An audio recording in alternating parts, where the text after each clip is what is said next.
Imagine करें कि अगर आपको हमारी दुनिया से 3000 लाइट ईयर्स दूर किसी और प्लेनेट पे भेजा जाए और वहां जाकर आप एक इंतहाई पावरफुल टेलीस्कोप की मदद से अर्थ पर जूम करें, तो मालूम है कि आपको अर्थ पर क्या दिखेगा। हैरत अंगेज तौर पे आपको अर्थ का वो दौर नजर आएगा जो आज से 3000 साल पहले हुआ करता था, यानी वो दौर जब एंशिएंट इजिप्शियंस पिरामिड्स बनाया करते थे। इसका मतलब ये हुआ कि ये पावरफुल टेलीस्कोप आपके लिए एक टाइम मशीन का काम करेगा। बेशक आप 3000 साल पहले वाले अर्थ पर जा तो नहीं सकेंगे, लेकिन आप उसको देख जरूर सकेंगे। अब आप अपनी इमेजिनेशन से निकलकर इस मशीन को देखें, क्योंकि यही है वो टेलीस्कोप जो हमारी दुनिया से करोड़ों लाइट ईयर्स दूर मौजूद गैलेक्सीज, स्टार्स और प्लैनेट्स के पास्ट में देखने की काबिलियत रखता है। और ये 30 सालों की मेहनत के बाद आखिरकार बना लिया गया है। जेम टीवी की वीडियोस में एक बार फिर से खुशामदीद। नाजरीन, ये टेलीस्कोप नासा के साइंटिस्ट मुसलसल पिछले 30 सालों से बना रहे थे, जिसको आज जेम्स वेब स्पेस टेलीस्कोप कहा जाता है। $10 बिलियन या फिर 75,000 करोड़ रुपए खर्च करके बनाया जाने वाला ये टेलीस्कोप हजारों इंजीनियर्स की खून पसीने की मेहनत का नतीजा है। ये दुनिया का सबसे पावरफुल और सबसे ज्यादा कॉम्प्लेक्स टेलीस्कोप है, जो यूनिवर्स में करोड़ों अरबों साल पहले होने वाले वाकयात को देख सकेगा। और इसी वजह से कई साइंटिस्ट इसको टाइम मशीन का नाम भी दे रहे हैं। नासा के पास अब एक ऐसी चीज आ चुकी है जिसके जरिए अर्थ और इस यूनिवर्स के पोशीदा राजों से अनकरीब पर्दा उठने जा रहा है। लेकिन सवाल ये है कि करोड़ों अरबों साल पास्ट में जो कुछ भी हुआ वो ये टेलीस्कोप कैसे देख सकेगा, ये टेलीस्कोप काम कैसे करता है और हम इसके जरिए क्या क्या देख सकेंगे।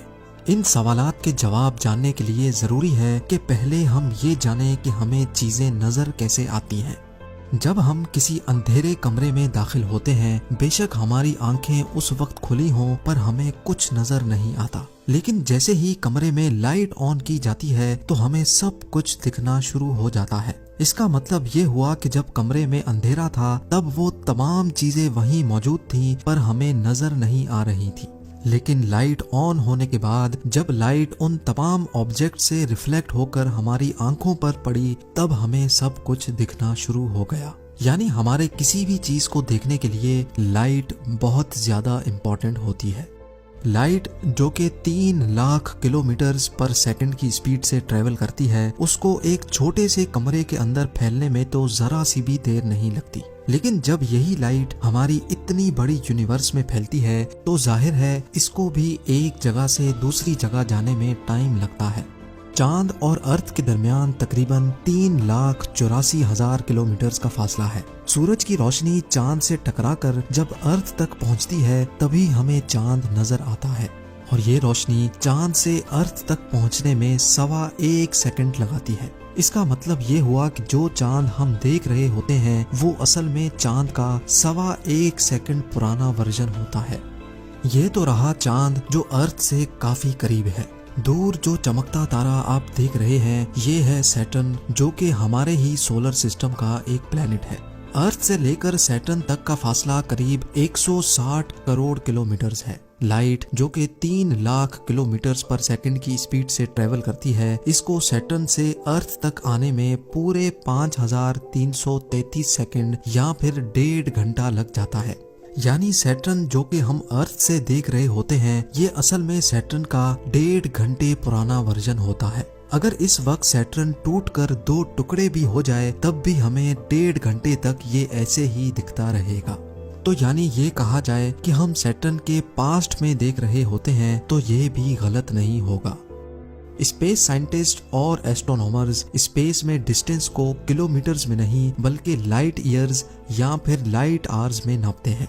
स्पेस में लाइट 1 घंटे तक ट्रेवल करने के बाद जितना भी फासला तय करेगी उस फासले को 1 लाइट आवर कहा जाता है। और अगर यही लाइट स्पेस में 1 साल तक ट्रेवल करने के बाद जितना भी फासला तय करेगी उस फासले को 1 लाइट ईयर कहा जाता है।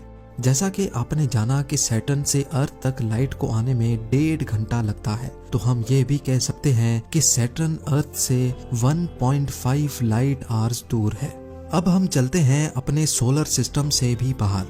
यूनिवर्स बहुत बड़ी है, इतनी बड़ी कि इस तस्वीर में जो आप गैलेक्सी देख रहे हैं ये है मिल्की वे गैलेक्सी, और इस गैलेक्सी में जो ये छोटा सा डॉट आप देख रहे हैं यहाँ कहीं है हमारा सोलर सिस्टम। ये मिल्की वे गैलेक्सी 1,25,000 लाइट ईयर्स जितनी फैली हुई है, यानी हमारी गैलेक्सी के एक कोने से दूसरे कोने तक लाइट को पहुँचने में पूरे 1,25,000 साल लग जाएंगे। लेकिन हैरान करने वाली बात यह है कि ऐसी लातादाद गैलेक्सीज इस यूनिवर्स में मौजूद हैं, पर हमारी आंखें उनको देख नहीं सकती। वो इसलिए क्योंकि इतना दूर होने की वजह से उनकी लाइट इतनी डिम है कि हमारी आंखें उस लाइट को कैप्चर नहीं कर सकती। लेकिन फिर भी अगर इन गैलेक्सीज और इनमें मौजूद प्लैनेट्स को देखना हो तो फिर इस्तेमाल किया जाता है टेलीस्कोप को। टेलीस्कोप के अंदर कर्व्ड शेप का मिरर लगा होता है जो थोड़ी सी भी लाइट को एक पिन पॉइंट फोकस पर रिफ्लेक्ट करता है, जिससे बहुत धीमी लाइट भी मल्टीप्लाई हो जाती है। जो टेलीस्कोप जितनी ज्यादा लाइट इकट्ठी कर पाएगा वो उतनी ज्यादा चीजों को स्पेस में देख सकेगा।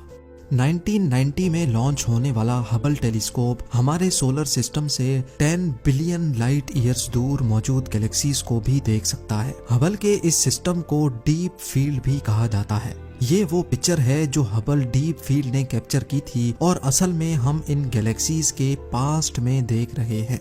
इतना पास्ट कि जब हमारी दुनिया भी नहीं बनी थी। जी हाँ, गैलेक्सीज का ये वर्जन जो आप देख रहे हैं, इनमें से जो लाइट निकल रही है वो असल में 10 अरब साल पहले निकली थी, जो आज हमारे तक पहुंची है, जबकि अर्थ आज से 4.5 अरब साल पहले बना था। अब सवाल ये उठता है कि जब हबल टेलीस्कोप ऑलरेडी गैलेक्सीज के पास्ट में देख सकता है तो फिर हमें जेम्स वेब स्पेस टेलीस्कोप की जरूरत क्यों पड़ी। हबल टेलीस्कोप में 2.4 मीटर बड़ा जबकि जेम्स वेब में 6.5 मीटर बड़ा मिरर लगा हुआ है। हबल टेलीस्कोप इंसानी आंखों से 100 गुना ज्यादा लाइट इकट्ठी करने की काबिलियत रखता है, जबकि जेम्स वेब स्पेस टेलीस्कोप इंसानी आंखों से 10 लाख गुना ज्यादा लाइट इकट्ठी कर पाएगा। इंजीनियर्स का कहना है कि जेम्स वेब इतना पावरफुल है कि अगर उसको चांद पर रखा जाए तो वो अर्थ पर किसी छोटी सी कैंडल लाइट को भी देख सकता है। ना सिर्फ इतना बल्कि James Webb space telescope infrared light को भी देखने की काबिलियत रखता है। साइंस के मुताबिक जो गैलेक्सीज और स्टार्स हमसे दूर जा रहे हैं उनकी लाइट हमारे तक पहुंचते पहुंचते इंफ्रारेड लाइट में कन्वर्ट हो जाती है। इंफ्रारेड लाइट जो ना ही हबल डिटेक्ट कर सकता है और ना ही इंसानी आंखें। जेम्स वेब स्पेस टेलीस्कोप की मदद से हमें उन गैलेक्सीज का भी पता लग जाएगा जो यूनिवर्स में मौजूद तो हैं लेकिन हम उनको देख नहीं सकते। इस टेलीस्कोप का मेन मिरर 18 हिस्सों में ऐसे बनाया गया है कि जब उसको स्पेस शटल में डाला जाएगा तो वो फोल्ड हो सकेगा और स्पेस में एक खास मकाम पर जाते ही उसके मिरर को दोबारा खोल लिया जाएगा। क्योंकि जेम्स वेब टेलीस्कोप को इंफ्रारेड लाइट डिटेक्ट करनी है, इसी वजह से इसका स्पेस में ठंडा होना बहुत ज्यादा जरूरी है। इसके मिरर वाली साइड पर सूरज की थोड़ी सी भी तपिश ना लगे, इसी वजह से इसकी डायरेक्शन सूरज के ऑपोजिट साइड पर होगी, जबकि इसकी बैक साइड पर सन शील्ड की 6 लेयर्स लगाई गई है। ये सन शील्ड खुलने के बाद एक टेनिस कोर्ट की साइज जितनी फैल जाती है। ये सब कुछ इतना कॉम्प्लेक्स है कि अगर स्पेस में इसके खुलने के वक्त एक छोटी सी भी गलती हुई तो करोड़ों डॉलर और सालों की मेहनत एक ही पल में ढेर हो जाएगी। 25 दिसंबर 2021 को जेम्स वेब स्पेस टेलीस्कोप को स्पेस में हमेशा के लिए रवाना कर दिया गया है। जेम्स वेब को अर्थ से तकरीबन 15 लाख किलोमीटर दूर एक पॉइंट पर पार्क किया जाएगा जिसको L2 पॉइंट कहा जाता है। नासा के एस्टीमेट के मुताबिक 25 जनवरी 2022 को ये टेलीस्कोप L2 पॉइंट पर पहुंच जाएगा और अगर सब कुछ प्लान के मुताबिक चलता रहा तो L2 पहुंचते ही जेम्स वेब टेलीस्कोप अपना काम शुरू कर देगा। उम्मीद है जेम टीवी का ये एपिसोड भी आप लोग भरपूर लाइक और शेयर करेंगे। आप लोगों के प्यार भरे कमेंट्स का बेहद शुक्रिया। मिलते हैं अगली शानदार वीडियो में।